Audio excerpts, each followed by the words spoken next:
everything's rough. And how's she going? So I got done checking up on the gaming camera again. I put brand new batteries in it. The ones that I had said there was still about 40% life left in it, so the camera shouldn't have no trouble, you know, still continuing to run. But I don't know, it's just been the last couple of weeks there or so, it's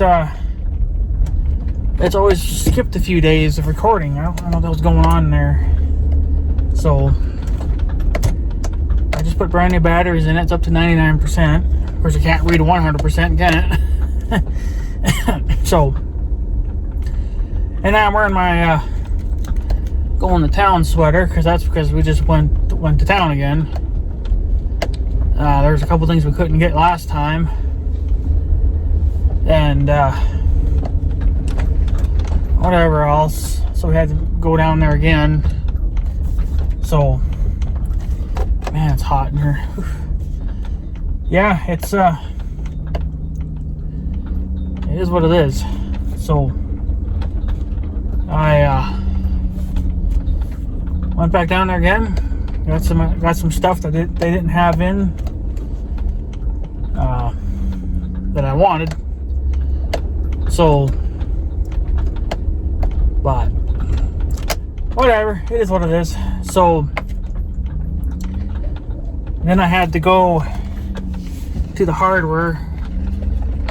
Grandma wanted to get a new she needed a new air filter for the furnace, because you got to replace them every 3 to 6 months, I guess, depending on, you know, what you're sucking up. But I needed to get more zip ties. You know, these little 4-inch guys. Because I used them to lock my gaming camera, because I caught a family member tinkering with my old one when I first put it up there, when we had that mailbox accident, you know. Then I put up my camera, but then I found the family member messing with it, so I had to put a zip tie on it. That's all I could think of at the time, because I know that if you wanted to still look into the camera, or, you know, open the camera up to look through the settings and stuff, you would have to cut the zip tie. Well, zip ties are only a one-time use, so it's a waste of zip ties, I know that, but I don't have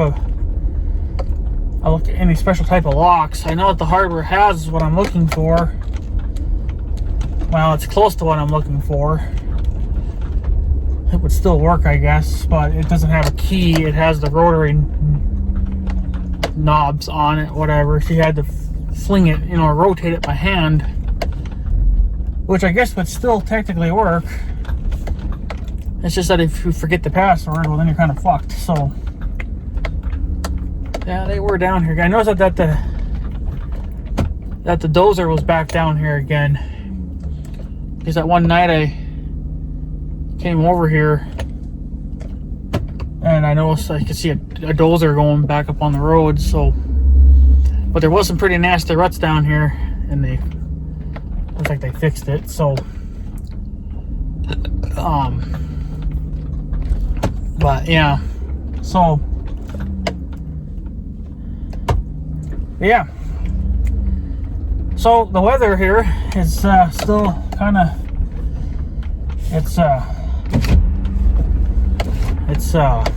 well, it's not hot, but it is warm. Like, it ain't,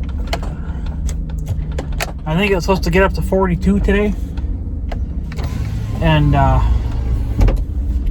yeah, I think it definitely got there. Today is actually, I would say, probably the nicest day we've had in quite a while, because the last 2 or 3-ish days it's been extremely foggy here. And then the fog was actually starting to stick to everything, like trees, power lines, you name it. So it was actually actually white here, not because of snow, but because of the heavy fog and everything was sticking to it. So, because that's all pretty much melted now, because the sun's been out for a few hours now, so it's melted everything. But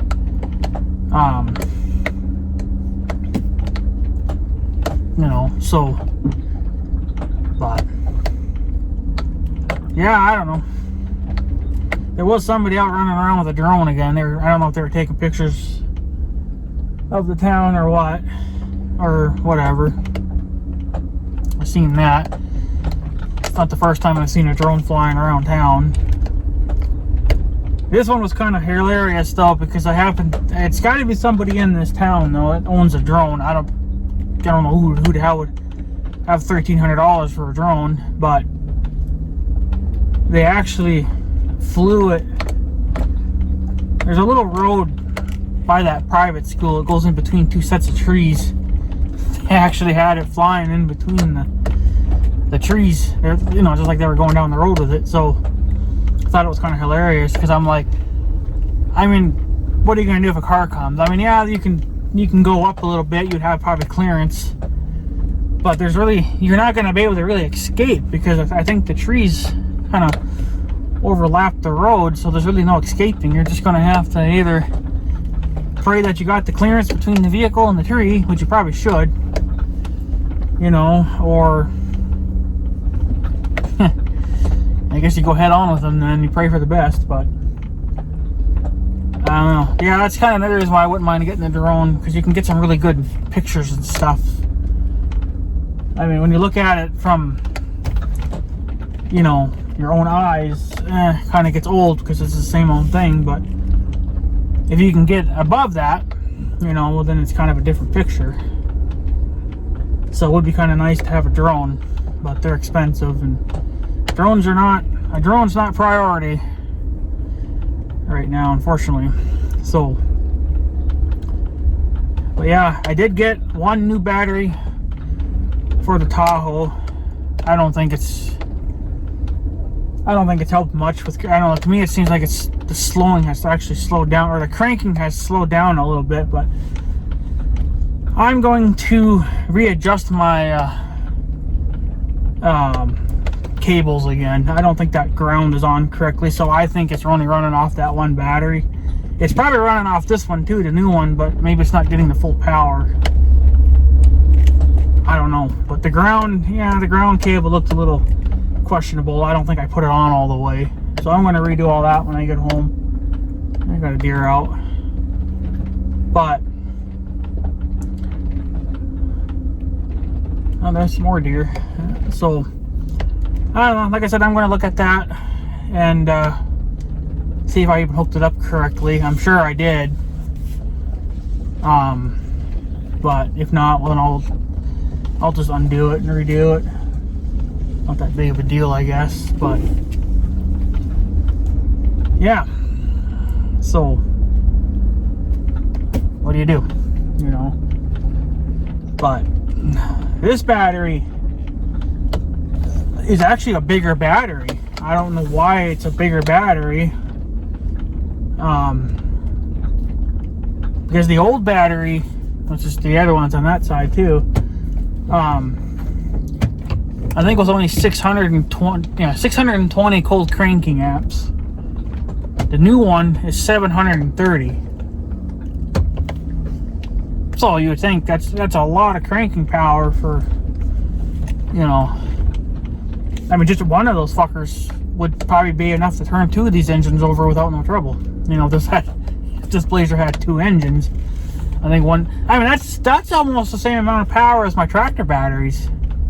Mind you, my tractor batteries are more. They're like 980 or something, you know, close to 1,000 cranking amps, cold cranking amps. So you would think with that and then a 620 or whatever, you know, you're well over 1,000 cold cranking amps with that setup. So But this place is always going to complain a little bit, even in the cold. If it's really cold out, you know, it's just what they do. They complain. They don't run very well. Yeah, I could plug the block heater in, but the block heater don't. Apparently, from what the book says, that's not going to kick in until it gets 0 Fahrenheit or colder. Well, I'm sure it's been colder than that in my garage at times. I can't go off the thermostat thingy in the garage. It'll come with the garage door opener, because that's always been reading higher than I think what it really feels like. So I think it's definitely colder than that in there. But I don't know why. Yeah, but I don't know why the block heater wouldn't work then. But see, the thing is I don't know if it's working or not, because you can test it. You can test it with a multimeter, and when you test it that certain way, it works. Like it works. But then when you plug it in, you don't seem to ever really notice anything. So I don't know. I'm just kind of confused to how that works, but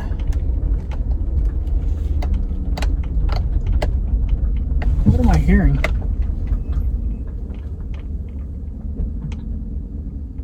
Nothing.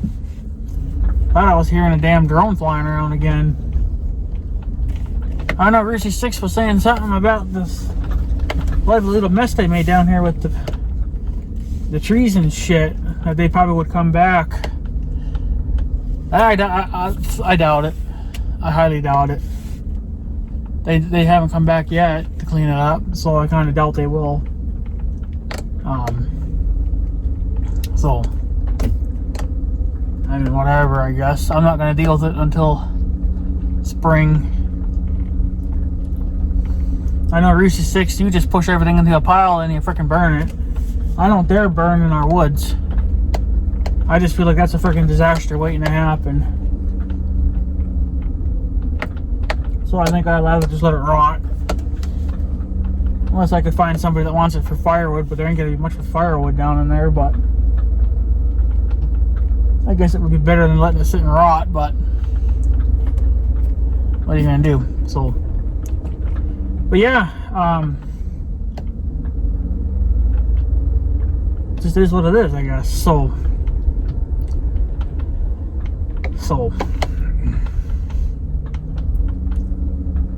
yeah. And then I was going to say about that battery, they have a little, I didn't know it was there. So when I go to unhook the battery and I pull the battery out, I try to pull it out, right? Well, the damn thing ain't moving. It's like it's been glued down. Come to find out, they got a freaking wedgie bolt kind of guy in there. It's a bolt that goes through like a plastic wedge, or some kind of a locking device or whatever. And I guess that's supposed to keep your battery from moving around, which it's understandable, but I think they could have did something better than just a freaking bolt setup, because, you know, you got to have the correct size socket, and then you have to have a 1 mile long freaking extension on your ratchet to even break the frickin' damn thing free. So, but yeah, so. But yeah, and then that old battery, that had a single carry handle. This one has 2, which is a plus. I don't know why the hell the 1586's batteries don't have that. They only have a single carry handle, where this one's got 2. So I don't know. I kind of think if one of the John Deere, if one of the 1586's batteries crap out, I think I'm just going to get me another one like this, like what I have with the Tahoe, because one's got double carry handles. I mean, it's only 730 cranking amps. You times 2 that, you know, That the 15-6 should still have way more than enough power to crank it, even in the cold. It's going to cost me more money, but for how much we actually, you know, remove those batteries, that's what you need. So, but yeah, I don't know.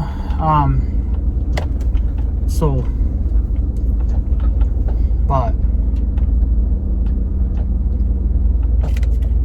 I don't know. It is what it is, though, right? So batteries are batteries, as long as they hold out. That's all I care about. But like I said, I'm going to double check that one I put in. I don't know if it should be hooked up correctly, but I just feel like it's not cranking like it should. But you know, maybe I'm just paranoid. I don't know. I don't really like tinkering with stuff, to be honest with you. I would rather just leave it, but you know, if it's working, why change it? But you know, I wouldn't have even bothered replacing the batteries if my uncle never would have came over and tested it with his tool. So, but whatever, it is what it is. So,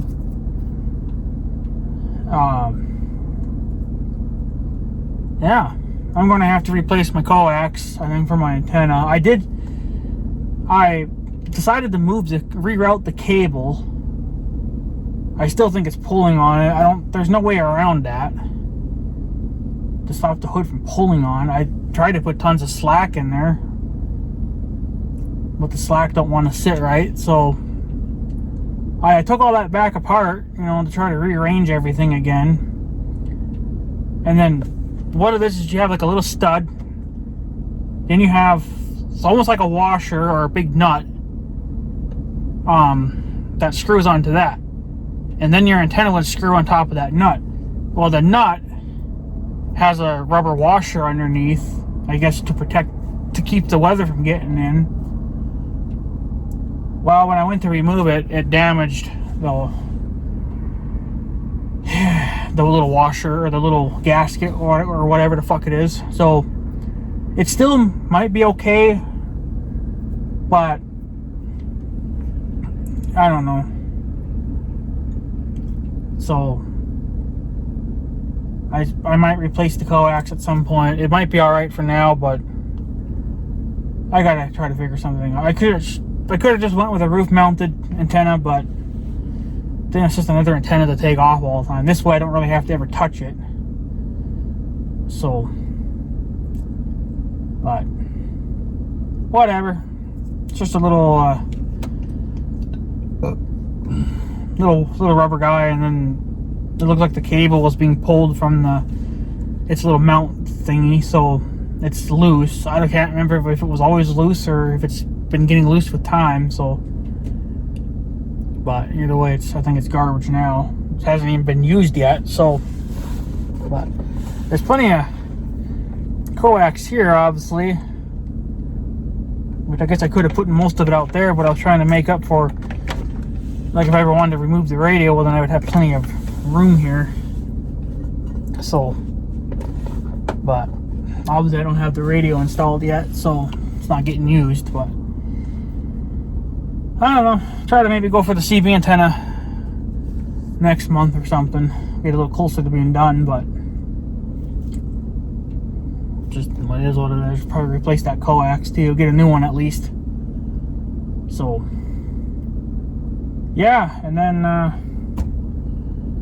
they're talking some pretty decent weather for the next, at least for another week and a half. There's going to be a few days, a couple days here and there that will probably get high 20s, low 30s, but most of that is going to be in the 30s. And like today, it's supposed to get like 42 or something like that, which I think it did, but then since there's a slight breeze, it's going to seem a little bit cooler than that. And then I think it's either tomorrow or the next day, they're saying I could get 51 out. Of course, who knows what the winds are going to be like, right? So Yeah, this weather is abnormal. It's not, I'm okay with it, but it's concerning in a way. Because there's no moisture. You know, we do get a little bit of, it seems like we get a little bit of snow and then it melts. Which, I mean, that will add to moisture. It ain't gonna really melt. I mean, it's not gonna really dry up or vaporize because it's not hot enough to even be doing that. So I think really any moisture that probably does go into the ground, it's going to be there until spring. So even on a sunny day, it would have to be at least probably 60-70 degrees before it would start vaporizing the water. So other than that, I think, you know, the moisture's going to stay. But it's just yeah,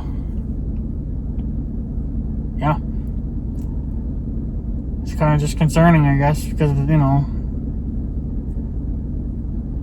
we could get a little bit of snow after Christmas or even right on Christmas, which is probably what's going to happen. We'll probably get a big blast of snow right on Christmas Eve or Christmas Day, which won't matter because, you know, we're not going to be out anymore. So, but I don't know.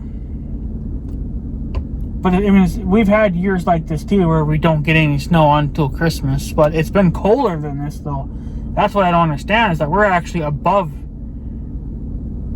normal for temperature-wise. Snow-wise, it doesn't happen every year, but it happens every now and then. But the temperature is, I don't think it's right. I think it's, you know, warmer than it really should have been. I mean, if it was in 20 or even closer to the teens or whatever, I mean, then it would be more understandable. But I don't know. I guess in a way I'm not complaining too much because I kind of need a break from just everything. I haven't started my John Deere in quite a long time. I probably should go and start it just to make sure that it even still runs.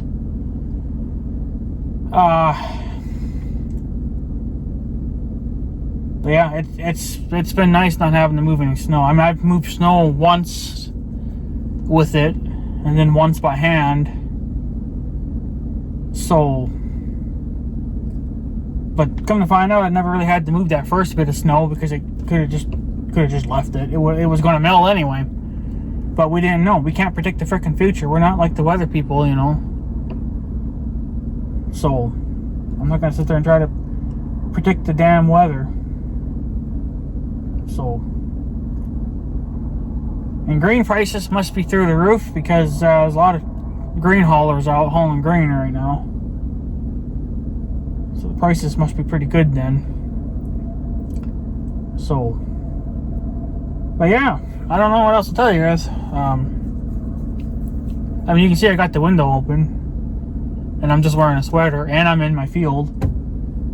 I mean, it's a little bit chilly, you know, like I could roll the window up and be fine, but it was getting so warm in here, that's why I cracked it open. But now it's gonna get cold in there. But it's not freezing. That's what I'm trying to say. It's not freezing, right? So, but I don't know. I guess I'm just not going to complain too much because it's actually been kind of nice. I'm concerned about moisture, so I'm kind of hoping at least after Christmas, either we get a shot of rain, like an inch and a half, which is going to make everything fucking muddy again, which is going to be fantastic, but either that or we need snow. And we'll probably get snow, but yeah, I don't know. I don't think we're going to have much of a flood this year.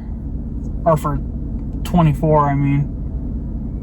Because there's no snow. There's no pile up of snow, you know. If you guys remember, back on the first year, the first winter ever that I bought the John Deere snowblower and put it to use, that was the worst year in a couple of years. So the timing was actually really good on that, because did we ever get a lot of fucking snow that year? A lot of snow. But I don't know.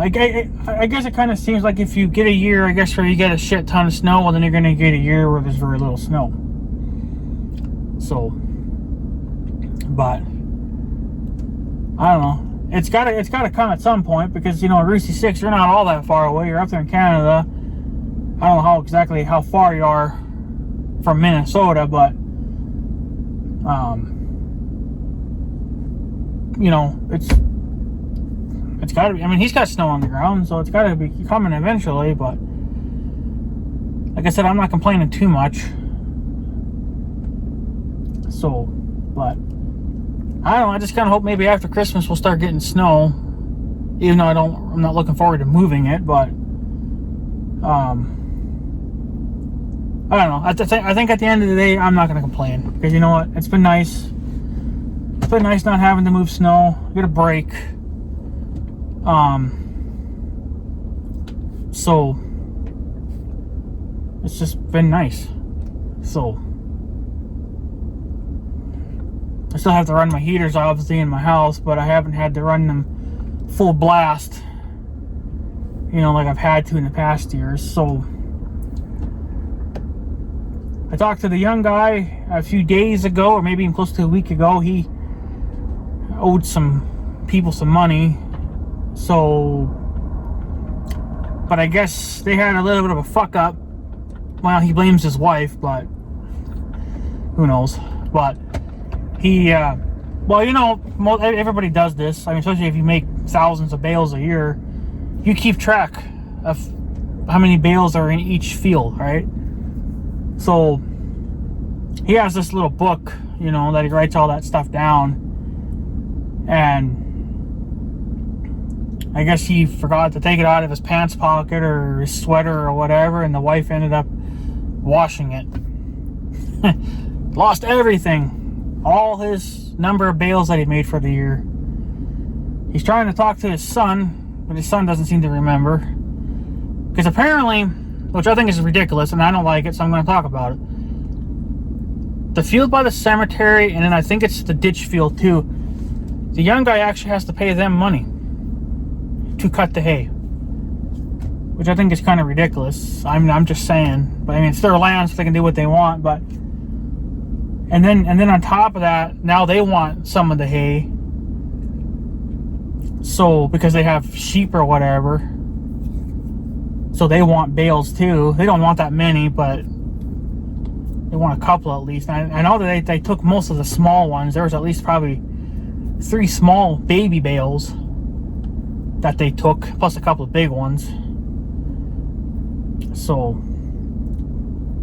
but I think it's kind of dumb, you know, that you have to pay somebody to take the hay off the land. I don't know, I guess maybe I just don't see it, but see how that makes any sense.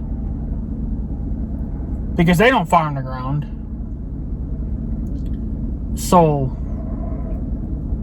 and now you're going to be taking bales off of it for your sheep. Well, I think you ought to be not charging him, or, you know, at least cutting the price in half then, you know. But I mean, it's their land, so they can do whatever the fuck they want. But I guess from my point of view anyway, I don't see how that makes sense, but I guess there is some sense behind it. But you think that you'd be happy to just have somebody cut the damn hay, so then you don't have to go and cut the hay, or just mow it, you know. So I don't know if the old timer ever had to do that or not, because I know the old timer cut that for a lot of years too. And then, you know, he retired, and then the young guy took over. So I don't know, because we don't charge. I mean, technically, I guess if we wanted to, we could charge him too for cutting our hay. But see, the thing is that we also, you know, take hay from here too. So, you know, we don't really, we just don't charge him anything. I mean, now he does take a percentage of the hay, which, I mean, technically, I guess that would be his payment. So, but I don't know. I guess, I don't know. To me, I can't figure it out, but it'd be pretty much the same as me going to him and say, hey, well, if you want hay off our land, you gotta pay for it, you know. So I don't know. It makes no sense to me, but I don't know. So, but yeah, he came to me anyway. Come to my place, and he was wondering if I knew how many bales are on that field, because I think they base it off of how many bales you get. So he couldn't remember. His son couldn't remember. They don't have the book anymore.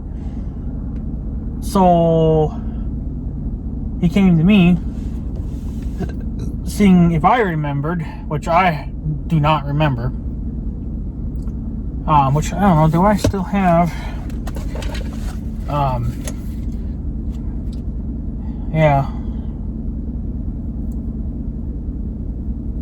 Yeah, see, I wrote down... I haven't even tore it out yet. It's still written in here. This is the hay that we've made for this year, for 2023.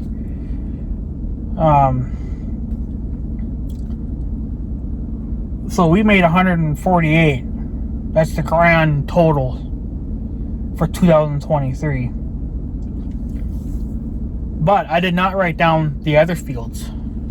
So I think I'm going to start doing that as well, because apparently it's probably going to happen again in the future that his wife is going to wash his stuff and the book's going to get lost. So, but yeah, this is the book that I keep.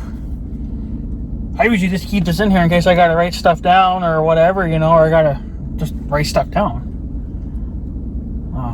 It's good to always keep a little book laying around. So, but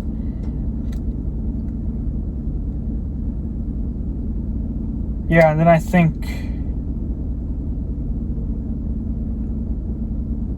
after we took our share, that left the young guy with 88 bales, I think. Because I got 88 in all, which usually I think means that's what's in his stack. But then 148 is the grand total for the whole year off our land. That's every single bale on this field. So, but see, the thing is we don't charge the young guy anything for doing this. He just takes his half of the hay, and then, you know, he fucks off. So, because we think that's a good deal. You know, it's still a high percentage. It's supposed to be 60-40. He gets 60% and we get 40. But the last few years, I think he's been kind of letting that slide. Giving us a little bit. He ain't giving us much more, but he's giving us, you know, this year I think he gave us 6 extra. I don't know if that was supposed to be for part of the payment or if that's just because he knows that we're going to need it. I think he's kind of starting to realize some things too, because the way it was for a lot of years, when we ran out of hay, we always had to go back to him and get hay. And I feel like a lot of the times that when we're buying the hay, it's the same hay that come off our ground in the first place, you know, because I don't know how he stacks the stuff exactly, but I don't know. So, I don't know, maybe he's realizing some stuff, I don't know, but so he's trying to be fair, you know, he's trying to work with us, and we're trying to work with him, obviously, because we don't want to rip him off, we don't want to piss him off. You know, we all have to come to some kind of agreement. So, but to get us through the year, you know, without any trouble, we need, for right now anyway, we need at least 60 bales. But that's going to change as I get more cattle. I don't think my uncle's going to get too much more than what he's got now, because he's actually got a lot of cattle, which I'm surprised, because he doesn't want that many. For a lot of years, all he wanted was like 3 to maybe 3 to 6, and he's almost up to 10. But I think he's realizing some shit too, that, you know, just 3 fucking cows or whatever, it's not gonna really get you anywhere in life. And I understand it too, that, you know, from my point of view, yeah, 1 cow is not gonna get you anywhere in life. I know that, trust me. I know how this goes. As of right now, I'm not really making any money, and I'm not growing. I have money coming in for next year because I got that bull. But that money is going to be turned around and most likely spent on the 1586 to help pay for that new tire. So,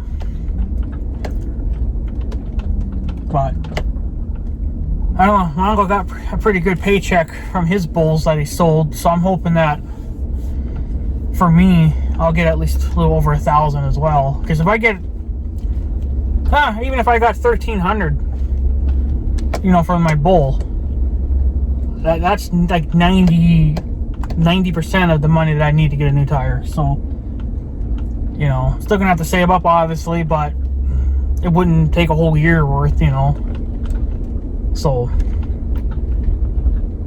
I don't know. But yeah, I won't be able to sell my bull until next year, which is fine, but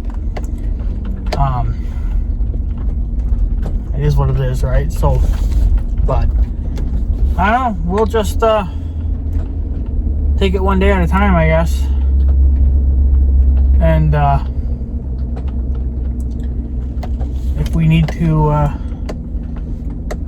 well, that's the thing I was gonna say too, is that as I grow, we're gonna need more hay. Then you're probably talking we're gonna need at least 70, and that's gonna go up. You know, every few years that number will go up easily by another 10 bales.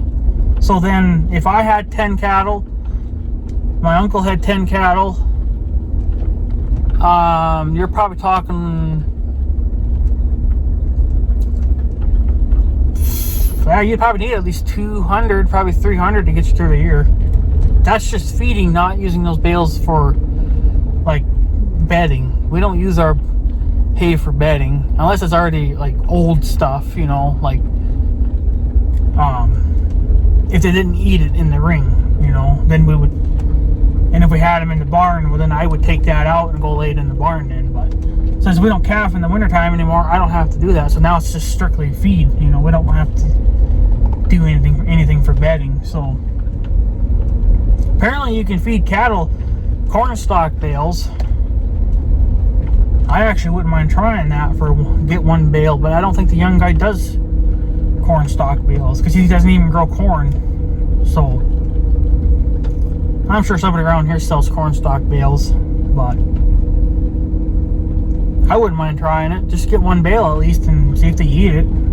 If they don't, well then I guess it gets put down for bedding then on the ground, and they can just lay on it, I guess. But they'll pick through it either way, but yeah, whatever. So anyways, guys, I guess I'm going to take off. I'm going to head home now and do some other stuff, and yeah, call it a day. So, but yeah, anyways, guys, I guess I'm going to take off. So I guess have a good day and stuff. So yeah, thanks for watching, guys. Take her easy.